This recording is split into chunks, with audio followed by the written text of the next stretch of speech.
Donc, ce soir, je voulais parler de la fête de Sukkot parce que j'ai réalisé en regardant tous mes... En général, je vérifie les cours que je vous fais avant pour pas vous recommencer les mêmes cours. Je crois que je vais me lever, right? Non, te lève pas. Non, parce que ça dérègle tout. Ah, pardon. Le caméraman a des problèmes. Oui, moi je sais bien. C'était pour voir Madame Abenaï Oui, et chérie, oui, je et te vois. Michel. De toute façon, je te regarde à travers les têtes. Ok. Alors, je suis rassurée. Merci.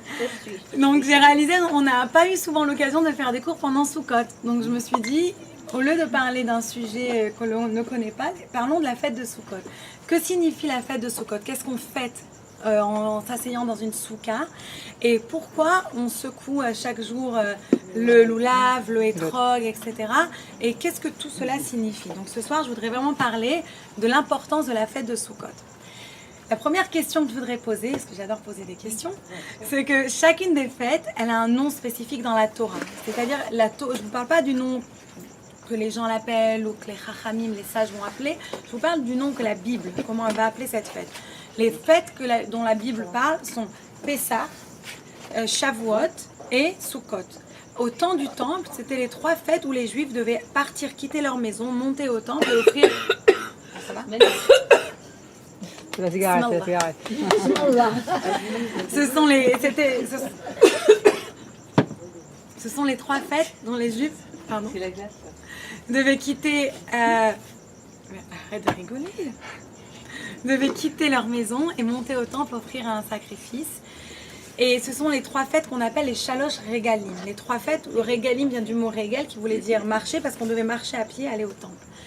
Ce sont les 3 fêtes donc qu'on appelle les Shalosh Regalim. Ce sont les 3 fêtes les plus importantes dans la Torah. Ces 3 fêtes-là d'ailleurs, ce sont les seules fêtes où on a des Yom Tov. Si vous faites Hanouka, vous pouvez fêter Hanouka, vous pouvez quand même aller sur votre iPad, sur votre ordinateur, conduire votre voiture. Pareil pour Purim, pareil pour un jeûne. Mais quand ça arrive à Pessah, on doit tout arrêter, on n'a plus le droit, c'est comme Shabbat. Pareil pour Shavuot et pareil pour Sukkot. Ce sont 3 fêtes très spéciales.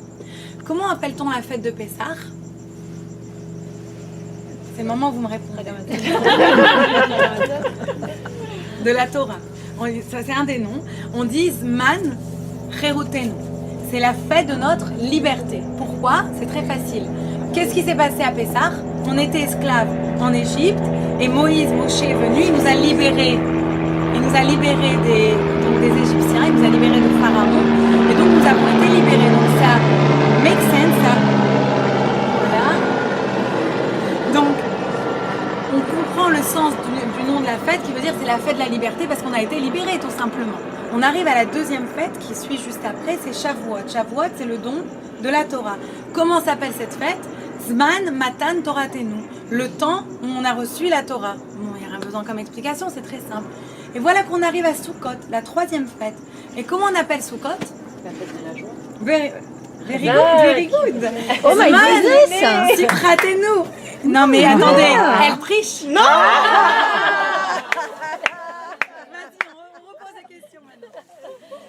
Non, non, mais je rigole. J'ai droit à mon moment de gloire. Je le savais. La fête de la joie. Et on dit, mais quel rapport? Pourquoi fête-t-on vraiment Sukkot? Quelle est la vraie raison de la fête de Sukkot? Donc, la raison la plus connue, on raconte quand les Juifs sont sortis d'Égypte, ils étaient dans le désert. Et Dieu les protégeait. Comment Dieu les protégeait? Il les protégeait de tous les éléments de la nature. Donc, Dieu avait mis autour d'eux des nuées. On appelait ça les Anané Akavod, les nuées divines.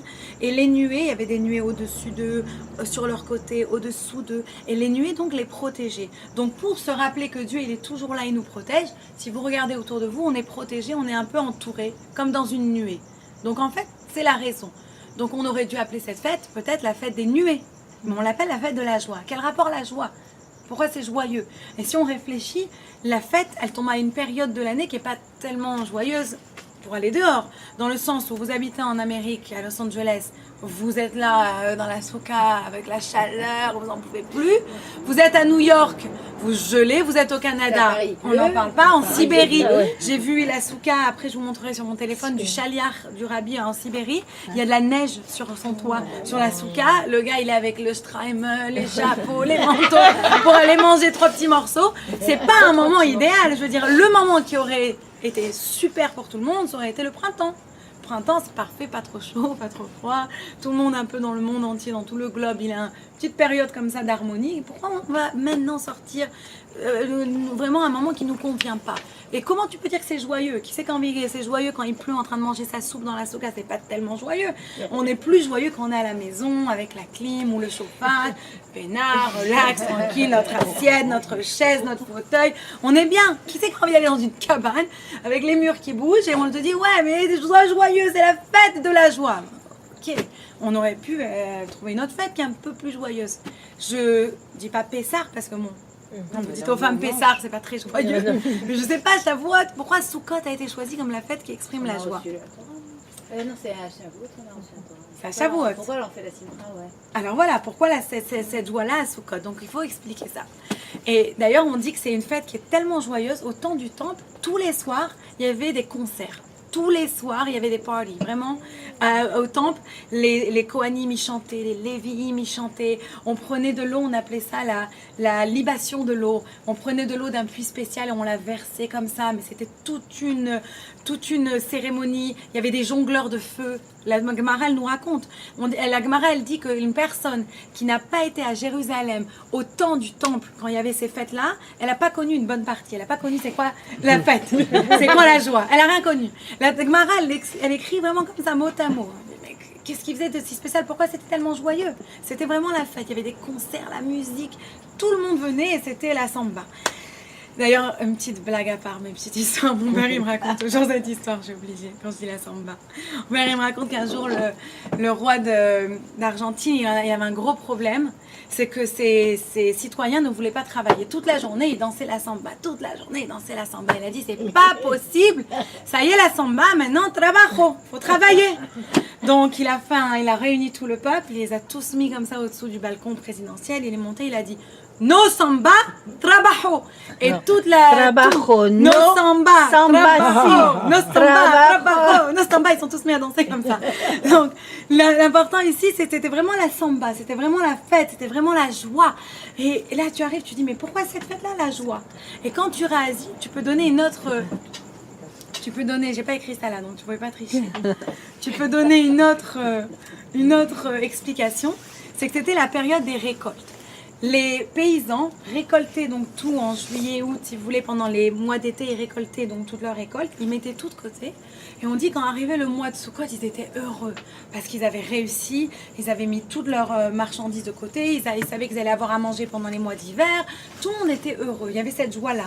Mais c'était une joie à double tranchant parce que comme la personne, elle était tellement heureuse, elle pouvait penser faussement que la joie, elle venait parce qu'elle avait réussi à amasser sa richesse. Et elle oubliait que qui lui donnait la richesse, c'était Dieu. Donc qu'est-ce qui se passe? Dieu il te dit non, non, non, non. Tu crois que c'est toi qui ramasses toute ta richesse? Sors, va dehors, va dans la souka pendant 7 jours, reste sous un toit où tu dois on doit voir le ciel. Si on voit pas le ciel, la souka elle est pas cachère. Donc on est obligé de pouvoir voir le ciel. Non, il y a la lumière, là, vous pouvez pas voir. Mais si on éteint, je suis sûre qu'on voit les étoiles. Donc on doit voir le ciel. Et quand on voit le ciel, on doit toujours se rappeler que tout vient de Dieu. Que Dieu, il est au-dessus de nous, que Dieu, il est dans l'espace, que Dieu, il est partout. Et là, ça ramenait la personne, si vous voulez, un certain degré d'humilité, un certain degré de reconnaissance. Et la personne, à ce moment-là, elle réalisait que tout venait de Dieu. Et elle était reconnaissante au lieu d'avoir cet orgueil, cette arrogance, de penser que tout venait grâce à elle. Et donc, ça, c'était donc une autre raison pourquoi c'était à cette époque-là, la fête de Sukkot. Mais ça explique pas pourquoi on appelle ça la fête de la joie. Le nom d'une fête, elle exprime vraiment l'essence de la fête. Donc, Sukkot, son essence, la raison de cette fête, c'est d'être joyeux. Pourquoi Sukkot, c'est d'être joyeux? J'ai lu une très très belle explication. On dit que quand on est dans sa maison, quand on est chez soi, on a un peu ce doute. Quel doute on a? On a cette sécurité. On a une maison, c'est un peu comme la maison des 3 petits cochons. On a la maison, on a la maison de paille ou la maison de briques. Ça dépend, mais on a une belle maison en général. Certains, ils ont une alarme. Certains, ils n'ont pas d'alarme. Certains, ils ont des gates. Ils ont des portails derrière, autour de la maison qui les protègent. Certains, ils ont le security guard en bas de l'appartement. Certains, ils ont carrément des bodyguards à la maison. Je ne sais pas qui de vous, moi. Bah ouais, moi. Moi aussi. Bien sûr. Et d'autres, ils ont un appartement aussi. Voilà. On a tous quand même un sentiment de sécurité. Mais on sait en fait que dès qu'il y a un bruit chez nous, c'est quoi le premier sentiment? On a peur. Pourtant, on a toute cette sécurité autour de nous, mais on sait au fond de nous qu'on ne peut pas être 100% en sécurité. Dès qu'il y a une petite feuille qui tombe ou la maison qui craque, on est là, qu'est-ce qui se passe? Je sais que moi, personnellement, si je suis seule, je dors avec une lumière allumée quelque part dans le couloir. C'est pour les enfants, mais en fait, je suis bien, je suis bien contente. Il y a toujours ce petit instant de doute qu'on est chez soi, on a cette sécurité, mais en fait, on a toujours cette petite peur à l'intérieur. Et dans la Torah, il y a cette idée très forte qui dit « En simcha ka'atarat asfekot ». Il n'y a pas de vraie joie tant qu'il y a un doute. Est-ce que vous avez jamais réalisé, vous avez des choix à faire des fois dans la vie, vous avez des questions que vous vous posez, vous n'arrivez pas à prendre une décision. Et tant que vous n'arrivez pas à prendre la décision, vous êtes complètement déchiré, vous n'êtes pas heureuse, vous n'êtes pas bien, vous n'arrivez pas à fonctionner. Dès que vous prenez la décision, que ce soit une bonne décision ou une mauvaise décision, it doesn't matter. Mais dès que vous avez pris la décision, vous avez cette sérénité, vous avez cette tranquillité. Ça y est, vous êtes contente. Rien que d'avoir pris une décision. La Torah dit « En simcha ka'atarat asfekot ». Tant qu'il y a ce doute-là, on n'est pas joyeux. On dit tant qu'on est dans sa maison et qu'on a ce doute-là, qu'est-ce qui me protège vraiment? Est-ce que c'est Time Warner Cable? Est-ce que c'est l'alarme? Est-ce que c'est le portail? Est-ce que c'est que j'ai 3 serrures et une porte blindée? Ou est-ce que c'est Dieu qui me protège? Et là, Dieu il te dit « Sors, va dehors, va dans ta souka ». Et là, tu n'as plus de questions. Parce que c'est clair, qui c'est qui nous protège ici? C'est Dieu. Il n'y a que Dieu qui peut nous protéger. Les murs, qui sont pas des murs, c'est fait exprès, ça ne doit pas être des murs qui tiennent. Le toit, il y a un coup de vent. Et je sais qu'une année, il y avait une grande pluie à Grenoble, je me rappelle, le toit, il a volé. Comme ça. C'était une année, on avait des problèmes avec les voisins, ils voulaient qu'on enlève la souka. Et mon père il a été convoqué, donc pas au tribunal, mais comment ça s'appelle? Au syndic, exactement. Il leur a dit, je vous promets, d'ici une semaine, je vous promets, elle sera enlevée. Complètement. Donnez-moi 7 jours. Et je vous l'enlève. Chaque année, il attend et il reçoit une note, il lui donne 7 jours pour enlever la souka, il n'y a pas de problème. À chaque année. Elle est très forte. Donc c'est ça, c'est quelque chose qui ne tient pas. Et là, on n'a plus de doute. On se rappelle, c'est clair dans notre tête que notre confiance, elle peut être mise que dans Hachem. Il n'y a rien dans ce monde qui est vraiment 100% sûr. La seule chose qui est 100% sûre, c'est que Dieu il nous a créés, que Dieu il dirige le monde et qu'on doit lui faire confiance. J'ai appris cette leçon, encore une fois, enfin j'ai appris, mais on m'a rappelé cette leçon la semaine dernière, d'une manière très triste, mais c'était très fort. J'ai une élève dans ma classe qui a perdu sa petite sœur, une petite fille de 15 ans. De Yula? Oui, Ça, c'est l'accident de voiture. Elle était sur le toit d'une voiture avec des petits jeunes, tous à rigoler. Sur le toit d'une voiture. Elle est tombée du toit pendant qu'il... Ben, j'ai sa sœur dans ma classe. Donc, Grande ou petite alors? la plus petite sœur. Ouais, et donc la petite, elle avait 15 ans, elle est tombée de la voiture, elle est morte, la pauvre. Et donc j'étais tous les jours là-bas, c'est mon élève, donc il fallait que je sois là pour elle. Et les parents, à l'enterrement, ils ont dit, tout le monde, il y avait peut-être, je sais pas, 200 personnes, 200 Touyoula là-bas, les bus, tout le monde pleurait, c'était la semaine dernière. Non, la veille Non, de Kippour. c'était lundi avant de Elle est Kippour. niftéret lundi soir et ils l'ont enterrée le lendemain de Kippour. Et donc, tout le monde pleurait. Et il y en a qui disaient, on entendait des jeunes, c'est pas juste, Dieu, c'est pas juste, c'est pas juste. Et le rabbin, il a dit, j'ai un message de la famille. Le rabbin rabat de leur communauté, mais j'ai un message de la famille. Je veux que les parents, ils m'ont demandé de vous dire une chose. On doit faire confiance à Dieu. Et si quelqu'un, il sort de cet enterrement en étant énervé contre Dieu, c'est comme s'il insulte notre fille. Si vous nous aimez et si vous faites confiance, tout est dans les mains de Dieu. C'est que Dieu il voulait ça à ce moment-là et on ne peut pas comprendre pourquoi. Mais il faut avoir confiance, avoir la émouna que tout vient de Dieu. Et quand vous entendez ça de parents qui viennent de perdre leur enfant, et c'est le deuxième enfant qui perd, quand vous entendez ça, C'est des rabbins? non, Par accident. c'était la première était malade. Mais quand on entend ça, ça rappelle, ça donne une leçon. Ça donne une leçon qu'on dit mais qui on est nous avec nos petits problèmes et nos petits challenges et on se dit ah on a des problèmes dans nos vies. Mais eux ils ont vraiment eu des problèmes. Eux ils nous apprennent une leçon. On peut faire confiance que à Dieu.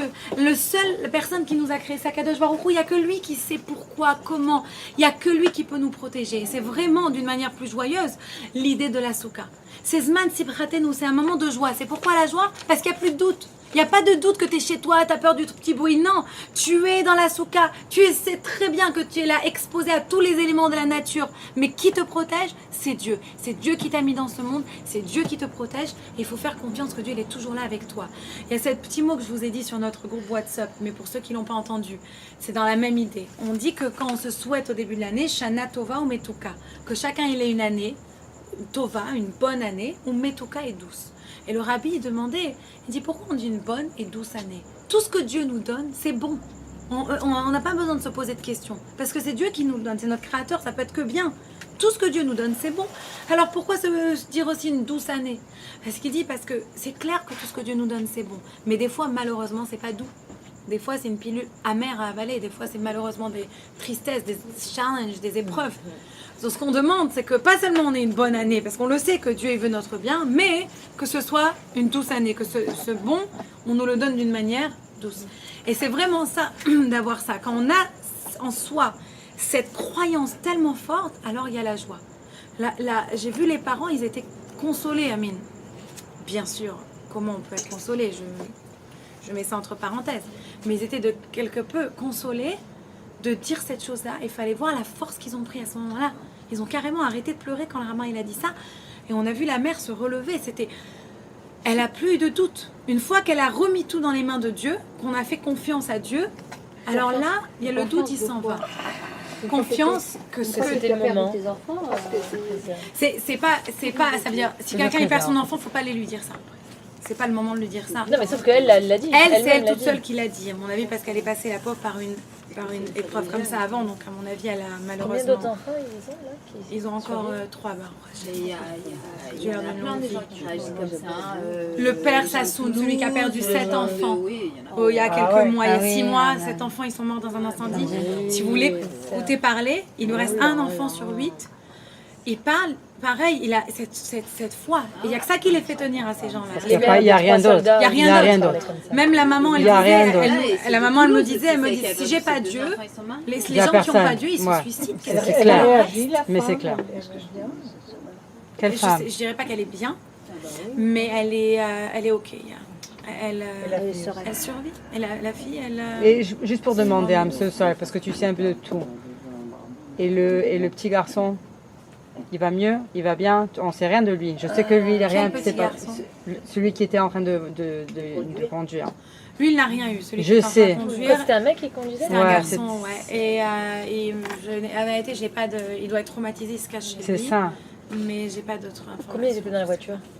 Ils étaient plusieurs. Ils étaient toute la C'est voiture 5. remplie à faire les imbéciles. Non, ils étaient plusieurs groupes autour.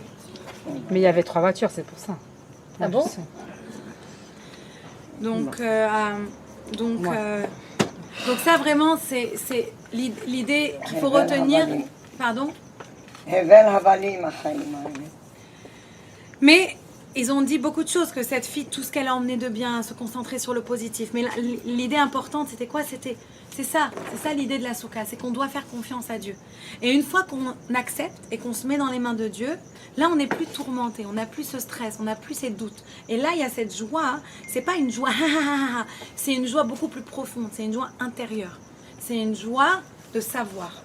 Et ça c'est une joie qui n'a pas de prix. Il y a des gens qui vont des années en thérapie et qui n'arrivent pas à la trouver cette joie. Mais une personne qui a ça à l'intérieur, qui a cette croyance, qui a cette foi, qui sait que il y aura des challenges, il y aura des problèmes, et c'est la vie, ça la vie. On dit que quand la vie, elle n'a pas de problème, pas de challenge, et la ligne, elle est flat, c'est quand quelqu'un est mort. Ouais. Si le cœur, il est comme ça, c'est qu'il n'y a plus de vie. Quand le cœur, il est comme ça, c'est qu'il y a toujours de la vie, c'est ça la vie. La vie, ça bouge, ça monte, ça descend, c'est ça. Mais savoir que Dieu est avec nous et avoir ça fort à l'intérieur de nous, ça nous permet de tout tenir, ça nous permet d'affronter n'importe quel challenge. Maintenant, on peut voir aussi cette fête d'une autre manière. Les 3 fêtes donc qu'on a mentionnées, Pessah, Shavuot et Sukkot, dans cet ordre-là, elles sont arrivées. Ces 3 fêtes-là, ce sont 3 fêtes très intéressantes. Ce sont 3 fêtes qu'on peut comparer à un mariage entre le peuple juif et Dieu. La fête de Pessah, on s'est marié avec Dieu. On a été, si vous voulez, on s'est fiancé. On est fiancé avec Dieu. On a été promis à Dieu. C'est Zman Rerouté, nous. À partir de ce moment-là, on a quitté notre paro et on est devenu qui? Avec Dieu. On est devenus les associés, les fiancés de Dieu. Après arrive Shavuot. Et là, Dieu, il nous donne les 10 commandements. C'est quoi les 10 commandements? C'est notre Ketouba. Exactement. Dieu il nous a donné notre contrat de mariage. Ça scelle notre mariage. Il a donné le contrat de mariage. Arrive Sukkot et où on rentre dans la roupa. On est tous entourés. Si vous regardez autour de vous, ça pourrait ressembler. C'est quoi une roupa? Une roupa, ça a 4 piliers et on doit couvrir, donc ça a un toit. C'est ça la roupa, c'est exactement comme la souka. On dit que quand on arrive à Sukkot, quand on arrive d'abord à Pessah, après Shavuot, ce sont des étapes en fait. Chaque fête, elle est là pour nous aider à nous rapprocher, à nous connecter avec Akadosh Baruch Hu. Donc quand on arrive à Pessah, dans notre tête, notre état d'esprit doit être, je suis là à Pessah, là je deviens avec Dieu, je suis un peu accrochée à lui, je suis fiancée à lui, je suis promise. Arrive Shavuot, je reçois les 10 commandements, c'est ma ktouba. Maintenant, je peux plus aller me marier avec quelqu'un d'autre. C'est du sérieux, c'est écrit, c'est là. Et après, il faut que je marche quand même après la petite cérémonie de la ktouba. Eh ben, il faut quand même aller marcher sous la roupa pour sceller le deal. Donc là, je marche et c'est Sukkot. Et Sukkot, pourquoi c'est tellement important on est sous la roupa? Parce que c'est à ce moment-là, et c'est pour ça qu'on a d'ailleurs la joie. À quel moment on a la joie qui vient? On est complètement stressé, on a le nœud quand on doit se marier et arrive le moment où on rentre sous la roupa. Là, ça y est, on sait que ça arrive, le mari il est là. Il bouge pas, le rien. Chacun il est à sa place. On est bien, on est tranquille. C'est là qu'on a la joie qui commence à venir. C'est là qu'on est heureux. Bekarov, si Dieu veut pour tous ceux qui doivent se marier, qu'ils soient là ou qu'ils soient pas là. Si Dieu veut qu'on les marie cette année. Amen. On pense à Jessica. Et à toutes celles qui doivent se marier cette année. Amen. Donc ça, c'est une autre raison pourquoi à Sukkot, on ressent la joie. Parce qu'on rentre dans la roupa de Dieu. On est entouré de Dieu. On est complètement entouré. C'est là qu'on est enlacé avec Dieu. Et à ce moment-là, qu'est-ce qui se passe? Une fois on s'est marié, qu'est-ce qui se passe dans un mariage? Ok, on est heureux, on a fait la fête. Ça commence à ce moment-là. Ça ne s'arrête pas. Ça fait que commencer. Et c'est là qu'on doit investir dans le mariage. Et c'est là qu'on doit faire des efforts. Et c'est là qu'on doit arriver à encore mieux chaque jour renouveler notre commitment, renouveler notre intérêt, renouveler notre attachement à l'autre personne. Et comment on va faire ça? Encore une fois, la souka, elle vient, elle nous apprend la leçon. Chaque soir de la souka, il y a ce qu'on appelle les ushpizin. C'est pas le film pour ceux qui l'ont vu en hébreu. Excellent. Que veut dire ushpizin? Les invités. C'est un mot en araméen. Oui, ça veut dire les invités, en araméen. Et en fait, quand on traduit l'araméen, c'est pas qu'un mot, c'est plusieurs mots. Mais nous, on va les traduire les invités. Ce sont 7 personnes, des tzadikim, 7 forefathers, on les appelle en hébreu. 7 pères fondateurs, 7 patriarches, qui sont les fondations du peuple juif. Et ce sont eux qui viennent nous visiter, on dit, chaque soir. D'ailleurs, ce soir, il y en a un parmi nous. Donc on va voir, le premier soir, c'est qui vient? Abraham. Deuxième soir, Yitzhak. Troisième soir, Yaakov. Quatrième soir, Moshe. On inverse l'ordre. Donc ce soir, c'est Moïse, Moshe Rabbeinu qui est avec nous. On dit, quand on dit il est avec nous, c'est son âme, elle descend sur terre. On dit comme l'âme, elle n'est pas dans un corps physique, l'âme n'a pas de limitation physique. Donc l'âme, elle peut se trouver partout en même temps. Donc toutes les soukottes, elles peuvent recevoir la présence de Moïse le même soir. Donc là, ce soir, c'est Moshe. Après, on a Aaron. Et après, on a Yosef. On a David aussi. Merci. Et David en dernier. Et donc, pourquoi c'est pas dans le même ordre? Normalement, ce serait Yosef avant Moshe, Aaron et David. Alors ça, on va l'expliquer. C'est pas seulement qu'ils viennent, c'est pas seulement Abraham qui vient, Yitzhak qui vient, c'est ce que Abraham représente, ce que Yitzhak représente, ce que David représente. Chacun représente quelque chose de particulier. Et l'enseignement de la Souka, pour mieux se connecter avec Dieu, et on peut bien sûr extrapoler ça pour mieux se connecter dans nos relations humaines avec notre mari, notre partenaire, n'importe qui, avec n'importe quelle personne qu'on a comme relation, on peut apprendre de chacun de ces personnages. On dit dans la Kabbalah que chacun de ces personnages, on les appelle les 7 bergers d'Israël. Pourquoi les bergers d'Israël? Parce que chacun à leur manière, ils ont protégé le peuple juif, ils ont aidé le peuple juif à grandir. Abraham, c'est lui, on dit, le père de toutes les nations. Yitzhak, il a été carrément prêt à se sacrifier. Et c'est grâce à lui qu'on a d'ailleurs la prière de Mincha, etc. Jacob, c'est le père des 12 tribus. Donc il a travaillé dur pour donner naissance au vrai peuple juif. Vrai dans le sens où le peuple juif a existé à partir de ce moment-là, dans ce sens-là. Après nous avons... On est protégés. C'est Moshe qui vient. Après nous avons eu Moshe qui est vraiment le berger du peuple juif, qui les a sortis d'esclavage, qui les a emmenés recevoir la Torah. Aaron qui était le Kohen Gadol, le grand prêtre, qui prenait donc toutes les offrandes du peuple qui les a élevées vers Dieu. Yosef qui était le vice-roi et qui a réussi à sauver tout le monde de la famine. Et enfin David qui était le deuxième roi d'Israël après Shaoul, mais le premier roi a donné l'idée de créer le Beth Amikdash, le temple, et c'est le premier roi qui a vraiment commencé à unifier tout le peuple juif. Avant ça, il y avait beaucoup de disputes entre toutes les tribus.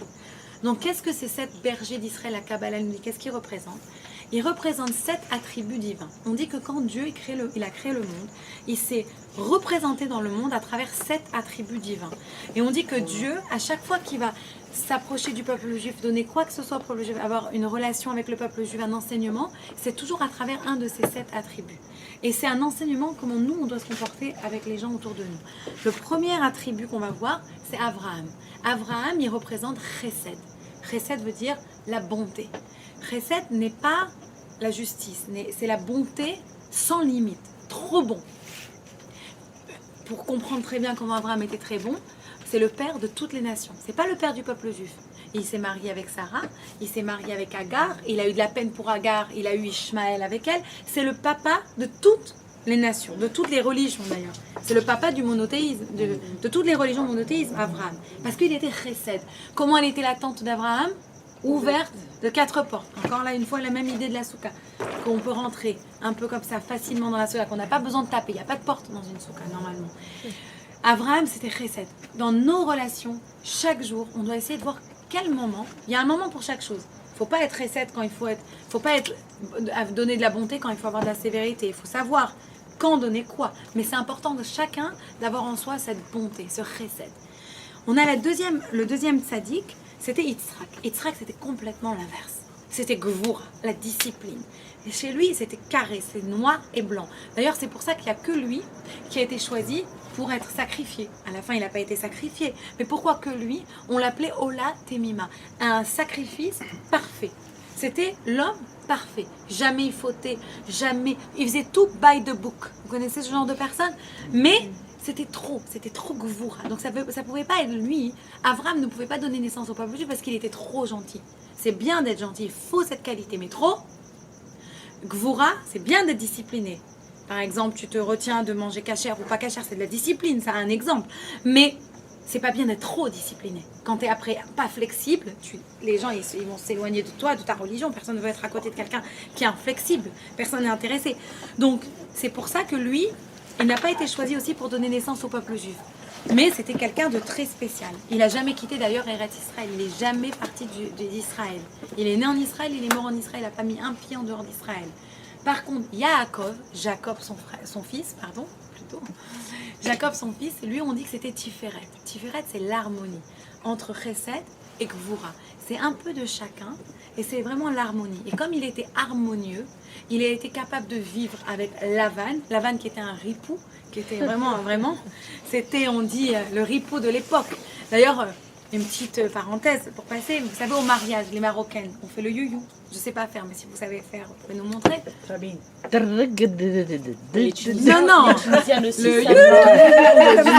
Tu l'as bien fait, bravo. Allez, fais-nous un petit you-you. Alors je vous explique pourquoi, parce que je parle de Lavan. On dit que Jacob devait se marier avec Rachel. Il était tombé amoureux de Rachel. L'amour, vraiment, le grand amour, le premier coup de foudre de la Torah. Et il devait se marier avec elle. Qu'est-ce qu'il a fait Lavan? Il a switché, il a changé les fleurs. Au lieu de lui envoyer Rachel, il lui a mis Léa, il lui a couvert la tête, il n'a pas vu. Maintenant, il y avait des signes. Et donc, elle a aidé sa sœur, elle a donné tous ces signes à Léa. Et Léa, elle est allée sous la choupa et Jacob ne s'est aperçu de rien. Mais on dit que les gens de la ville, ils savaient tous que Lavan, c'était un ripou. Ils savaient tous que Lavan, il allait arnaquer Jacob. Alors qu'est-ce qu'ils voulaient? Ils avaient tous peur de Lavan parce que c'était le chef. Et il parlait, ils se faisaient tuer, ils allaient dans le donjon. Donc qu'est-ce qu'ils ont fait? Ils voulaient lui dire. Comment ils voulaient lui dire? Ils ont tous fait Léa. Mais si vous allez très vite, ça fait Léa. C'est l'histoire de voilà pourquoi on fait Léa au mariage. Oui, c'est top. C'est nouveau cette histoire-là. On la connaissait quoi, dis donc? Bon, j'ai mérité un petit you-you là. Voilà, tu vois, ça fait Léa. Donc ça c'était Yaakov, c'était l'harmonie Yaakov. Yaakov il pouvait s'arranger avec tout le monde, il pouvait arriver à faire la paix, même quand il allait se battre avec son frère, il a réussi à le calmer. C'était Jacob, l'harmonie, la tiferet. Et ça c'est très important de trouver l'harmonie en nous. Et après on arrive chez Moshe. Moshe, pourquoi dans cet ordre? C'est parce que, encore une fois, les attributs divins sont dans cet ordre. C'est pour ça qu'on switch, Moshe vient avant Aaron, même si chronologiquement il est venu après. Moshe, c'était Netzach. Netzach, c'est la victoire, l'endurance. C'est quand on commence un projet, on va jusqu'au bout. On a un problème, on continue. Et on voit ça de sa personnalité à Moshe. Qu'est-ce qu'il a fait? Il a dû se battre contre un des monarques les plus puissants de l'époque, Pharaon, et il a réussi à délivrer tout le peuple juif qui était la main-d'œuvre gratuite de Pharaon. Donc Moshe, attention, l'endurance qu'il avait et la victoire, il les a emmenés jusqu'au désert, jusqu'en Israël. Il n'a pas arrêté, il s'est battu jusqu'au bout. Alors qu'il avait un bégaiement, il bégayait. Donc imaginez la honte, quoi. D'aller voir comme ça Pharaon. Mais quand même, il a eu l'endurance, il a eu la victoire jusqu'au bout. Ça, c'est Netzach, c'est une qualité qu'on doit tous avoir. Quand on commence un projet, quand on décide de faire une mitzvah ou quoi que ce soit, on va jusqu'au bout. Et voilà qu'on a après à Aaron. Aaron, son frère, c'était le grand Kohen Gadol.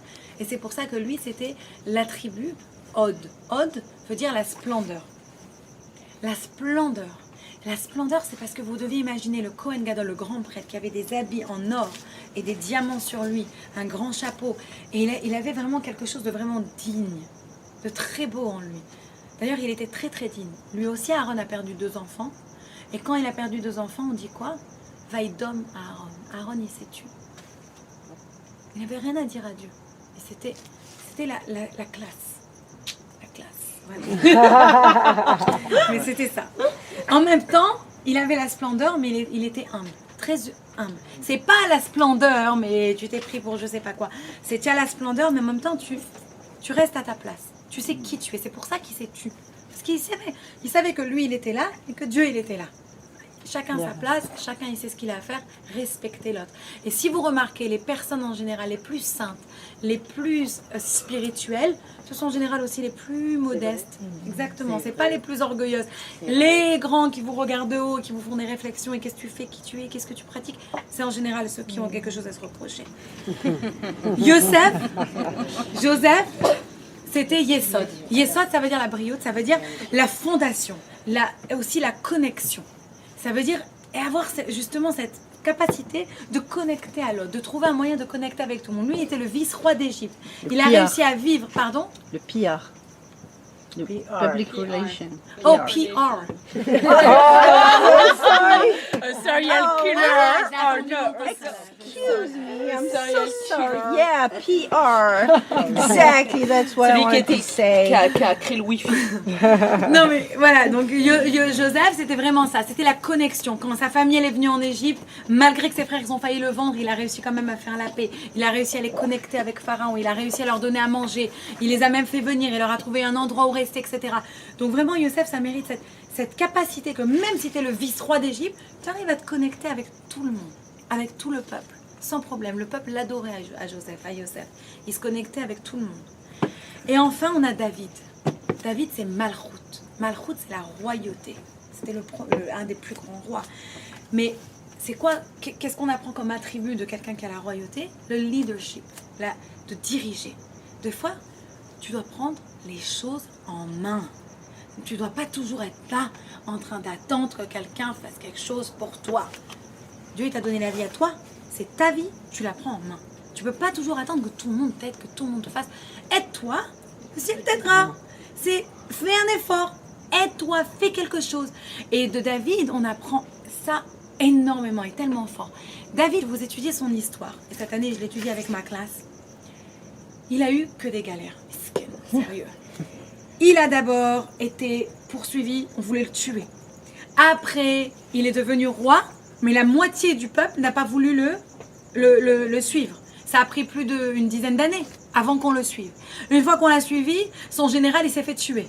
Une fois que son général, il s'est fait tuer, il a eu plusieurs femmes, il y a eu des histoires avec chacune des femmes. Le pauvre, 2 enfants, ils sont morts.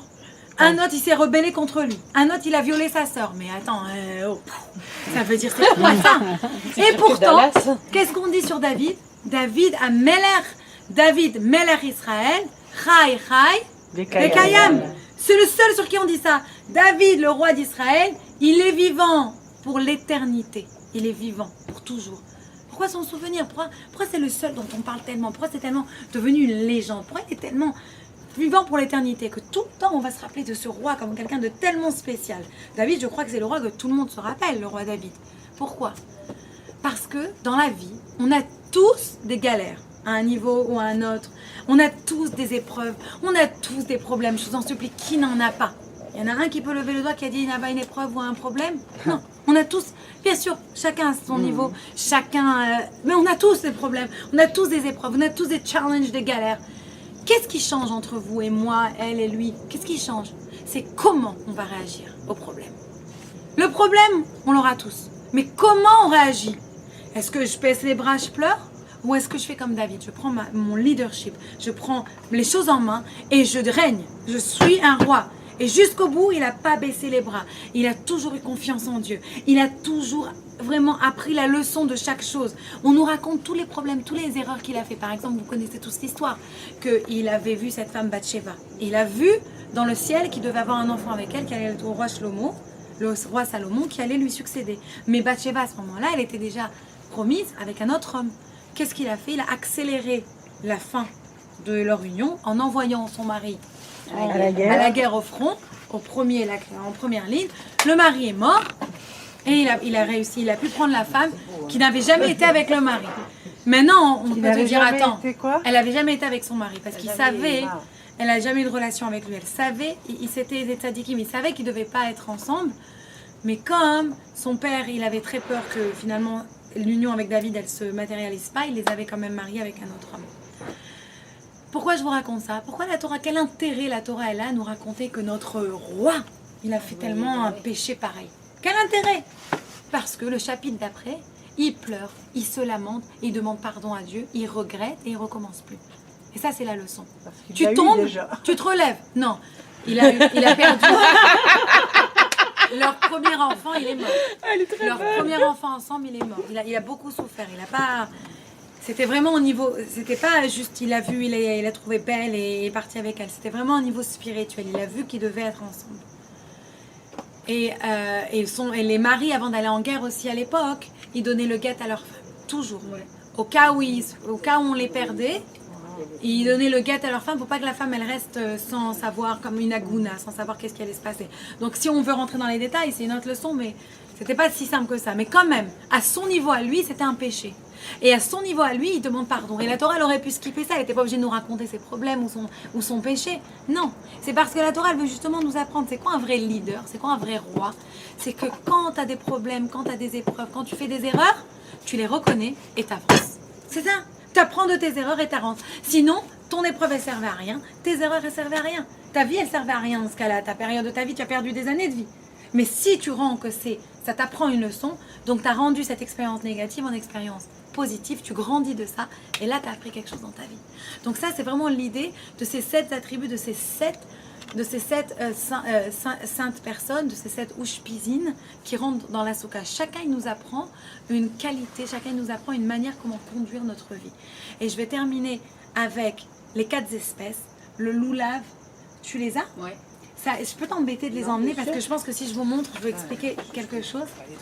Ils sont là, ils sont là. Ils sont là. Ah, ils sont là? Yes. Ça, je On peut faire des tilatou là. non, c'est la nuit. Tu peux pas. C'est connais-tu la Alors, les séfarades, mais il y a j'ai vu un rabbin séfarade qui a permis même aux femmes de le faire. Sur Chassidut.org. Mais sinon, c'est les Ashkénazes en général qui les font. Merci beaucoup. Alors, je voudrais montrer quelque chose. Je vais vous montrer. Ouais. Ah ben non, on est Ashkénazes. On est Rabat. Vous êtes Ashkénazes? Rabat. Non, vous êtes Ashkénazes. Alors, tenez, je vais vous montrer quelque chose. On a pris la moitié du temps, Rabat. Vous êtes Ashkénazes. Vous voyez ça? Moi, mon mari, il a pas. Ce sont les 4 espèces. À Soukot, on est obligé d'avoir le loulav et le hétrog. Donc maintenant, le loulav, c'est une branche, vous voyez ici, c'est une branche de palmier. D'accord? Une branche de palmier. Et on dit que comme le palmier en général, il a un bon goût, comme les cœurs de palmier, donc le loulav, il a du goût, mais il n'a pas d'odeur. On ne peut rien sentir si on sent un loulav. on a aussi attaché au loulav les hadassim. Les hadassim, c'est des branches de myrte. Les branches de myrte ont au contraire une très bonne odeur. Mais si vous essayez d'en manger une, pas de goût. Mais une très bonne odeur. Et vous voyez ici le loulav, c'est droit. Pour être cachère, ça doit être complètement droit et ça doit se tenir bien. Le loulav, chacun de ces éléments, ça correspond à une sorte de juif.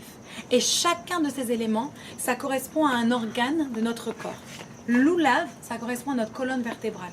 Si une personne, elle n'a pas la colonne vertébrale droite, elle va être là, allez-y, c'est le moment de vous relever toutes maintenant. Si elle n'a pas la colonne vertébrale droite, eh ben, elle va pas pouvoir se tenir, tout simplement. Les myrtes, pas myrti, hadassim, ici, et le loulav, c'est aussi le juif, qui a un bon goût, donc il a un bon cœur, mais il n'a pas d'odeur, il ne fait pas de mitzvot. C'est l'inverse, le hadassim, c'est le juif qui fait, mais qui ne prend pas le temps de réfléchir, et lui, il n'a pas d'odeur. Et, si vous voyez, la feuille de hadas, elle doit toujours, pour être cachère, il faut qu'elle grandisse toujours vers le haut, vous voyez ça? Et ça correspond à quoi? Ça correspond aux yeux. Ah oui. Vous voyez, ça ressemble à un œil. Maintenant, si on passe, et je vais expliquer pourquoi, la signification, si on passe au haravot, la sole, c'est l'inverse, ça correspond à la bouche. Si vous voyez la forme de la sole, ça correspond à la bouche. Et pour que la sole, elle soit cachère, il y a plusieurs sortes de sols. La seule sole qui est cachère, c'est une sole qui est douce. Que si je la touche, je ne vais pas me couper et elle ne va pas être rêche, d'accord? Donc, la colonne vertébrale, les yeux, les feuilles de sol, donc la bouche. Le juif, donc, il y a le juif qui ne fait pas de mitzvot, mais qui a un bon cœur, qui a un bon fond. Il y a le juif qui fait des mitzvot, mais qui ne fait pas attention à ce qu'il y a à l'intérieur de lui. Il y a le juif qui n'a ni goût ni odeur, ni mitzvot, ni c'est de quoi on parle, ni c'est rien du tout. Et après, on a, alors faire attention à ne pas casser la pointe, je fais attention. On a le hétrog. Le hétrog qui est quoi? Rassemble au cœur. Ça ressemble au cœur. Et ça, il a un bon goût et une bonne odeur. Vous pouvez faire une confiture après Sukkot en général, pour les femmes qui tombent enceintes, pour avoir un enfant, etc., pour celles qui veulent tomber enceintes. Et c'est un bon goût, une bonne odeur, c'est comme le cœur. C'est le juif qui a tout compris, qui a fait les mitzvot, mais qui a aussi le bon cœur à l'intérieur. J'ai entendu tirer que j'essayais de taper la confiture. À moins que c'était Afker. Et il y en a qui ont pris... Oui, tu peux pas le manger. Tu pouvais pas le manger, c'était la Shemitah. Alors, quelle est l'idée? Excusez-moi, Jean, ça pour pas l'abîmer. Je vais le Caro, tu peux pas la manger, c'est la Shemitah. Non, mais j'ai besoin de la confiture. Ah, cette année, tu peux pas la faire. Mais celui-là, il est d'Israël. Il est du Maroc, peut-être. Ah si, Ils sont du Maroc. Il est marqué Israël dessus. Ouais, tu peux pas la faire. il est d'Israël, celui-là? Oui, ok. Qui a un hétrog du Maroc. Non, mais il est au Tsar Beddin. Au Tsar Beddin, ça veut dire qu'après la Shemitah, tu n'as pas le droit de vendre, tu n'as pas le droit de faire un profit, mais tu as le droit d'aller cueillir. Et le Beddin, il y a un Beddin qui a le droit de prendre et de cueillir, et toutes les expenses qui ont été faites en rapport avec le champ, etc., ils ont le droit de payer que pour les dépenses. Ils n'ont pas le droit de payer pour le... Il n'y a pas le droit de profit. En fait, il faut arriver que le paysan, il se retrouve à zéro. Donc, j'ai le droit de faire la confiture ou pas? Non, c'est la Shemitah. Non, t'as pas le Donc, droit. il faut un du Maroc. Alors, c'est même plus que ça, parce que du Maroc. j'ai un, moi, de Calabre. Mais si c'est la Shemitah, tu peux même pas le jeter ni rien. Attention, c'est Non, mais Daniel, il les jette jamais. Moi non plus. J'ai dû avoir Très 14. kadosh. Depuis qu'on est mariés, on a 14. Alors, je veux juste terminer justement sur ça. Pour que la bracha, quand on fait la bénédiction, les 4 espèces, elles doivent être ensemble. On doit les tenir ensemble. Si on n'a pas les 4 espèces, il y a une espèce qui manque, c'est à source, c'est pas cachère. Vous n'avez pas le droit de faire la bénédiction. Et c'est quoi la bénédiction? Al netilat lulav. Que j'ai pris le lulav. Et d'ailleurs, la mitzvah dans la Torah, dans la Bible, c'est quoi? Ou les kartem, lachem, tatata. Vous prendrez. Parce que vraiment, vous devez prendre avec vos mains. Ça ne suffit pas d'acheter et de regarder. Vous devez le prendre et le tenir. C'est vraiment ça, la mitzvah. De le prendre, le tenir et faire cette bénédiction. Première leçon qu'on apprend, c'est que le peuple juif, il doit toujours être uni. On s'en fout qu'il n'y a pas d'odeur, qu'il n'y a pas de goût, qu'il y a l'odeur ou le goût. L'important, c'est quoi? On est un peuple, on doit tous être ensemble. L'unité, s'aimer les uns les autres, c'est plus important que tout. Et sans être ensemble, eh ben, il n'y a pas de mitzvah. La mitzvah, elle ne compte même pas. Tu ne peux pas la faire, la mitzvah. Tu ne peux même pas faire une bénédiction pour Dieu. L'important de s'aimer, d'être en unité. La deuxième chose qu'on apprend donc, ça représente, comme je vous ai dit, quatre organes différents. La colonne vertébrale, les yeux, la bouche, le cœur. Le premier, le cœur. Pourquoi le cœur? Parce que dans le Tanya, il y a marqué à Mohar Shalit à la lèvre. Ça doit toujours être le cerveau qui dit au cœur quoi faire et pas l'inverse. On ne doit pas courir après ses pulsions, on doit d'abord réfléchir et savoir comment guider son cœur. Donc le premier enseignement qu'on apprend du Etrog, c'est justement ça, de toujours contrôler les pulsions de son cœur et de bien les aiguiller vers la bonne voie. Aiguillonner. Aiguiller. Excuse-moi, pillard. Ah, pillard, voilà, aiguiller, sorry. Le loulav, c'est la colonne vertébrale. On se tient droit. C'est-à-dire que toujours quand tu fais la Torah, tu dois te tenir droit. Tu dois observer la Torah sans aller à droite, à gauche, sans dériver. La Torah, c'est quelque chose qui est clair. C'est le chemin, il est tracé. Et c'est pour ça que la Torah, elle est là après des millénaires. Parce que ça ne change pas. C'est pas quand ça t'arrange, tu changes un peu. Quand ça t'arrange pas, tu changes pas. Non, ça change pas. Tu peux dire, je le fais pas. Mais la Torah elle-même, c'est immuable. Ça ne change pas. Immuable. Tu ne le connaissais pas celui-là. Vous allez faire un Scrabble ou quoi? Ça va être chiffré les lettres bientôt. Les hadassim, donc ces branches de myrte, qui regardaient, rappelez-vous, c'est les yeux. Myrte. Myrte. Oh, je vais m'énerver. Hein. Elles regardaient toujours vers le haut, parce que nos yeux, ils doivent toujours être tournés vers qui? Vers Dieu, vers le haut, savoir d'où vient la bracha, d'où vient ma protection, d'où vient en qui j'ai confiance toujours en Dieu. Un autre enseignement, c'est que tes yeux, ils doivent pas être là à regarder de bas les autres. Toujours, si tu veux regarder quelqu'un, tu le regardes en haut. Tu apprends de la personne, mais ne regarde pas les gens de haut vers le bas, l'inverse. Et enfin, les haravot. Rappelez-vous. Non, on disait avec Jess et toi, on n'a pas le choix, vous êtes tellement grands. Non, mais vous regardez ça pas. La harava, qui ressemblait donc à la bouche, ça devait être comment? Ça devait être, rappelez-vous, doux, et donc les bords ne peuvent pas être piquants. Notre bouche, elle doit toujours dire des mots doux. On ne doit pas dire des mots qui casse l'autre. On dit que la langue, c'est le seul organe, on va dire, dans le corps qui n'a pas d'os, mais ça peut casser les os les plus durs. Ça, c'est vrai. Avec une langue. Quoi, le dos? Non, les os. Ça veut dire, c'est une expression pour dire qu'il y en a qui ont une langue bien pendue. Voilà.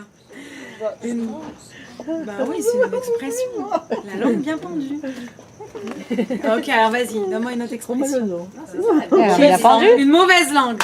Voilà, je suis désolée, une langue bien pendue, ça peut être bavarde. C'est ça, elle a raison, c'est elle qui a raison. Non, c'est toi qui as raison. Non, c'est pas grave. Bien pendue. Une mauvaise langue qui est bien pendue. Mais c'est de ne pas dire de la shonara, de faire attention à qu'est-ce qu'on sort de notre bouche, d'arrêter de parler mal les uns les autres. Combien de fois j'entends, mais elle est nanana et lui, elle est nanana. Ça y est, stop. Dis ce que tu as à dire quand tu as besoin de le sortir. Mais quand même, des fois, elle déconne quand même.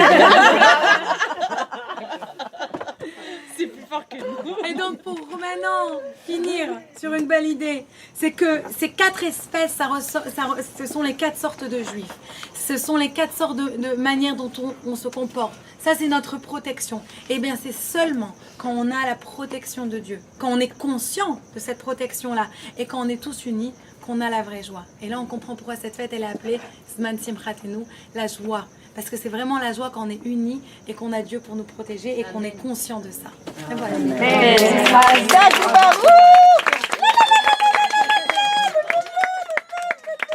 en fait, quand on fait des you-you à un mariage, ça veut dire méfie-toi de ton mari.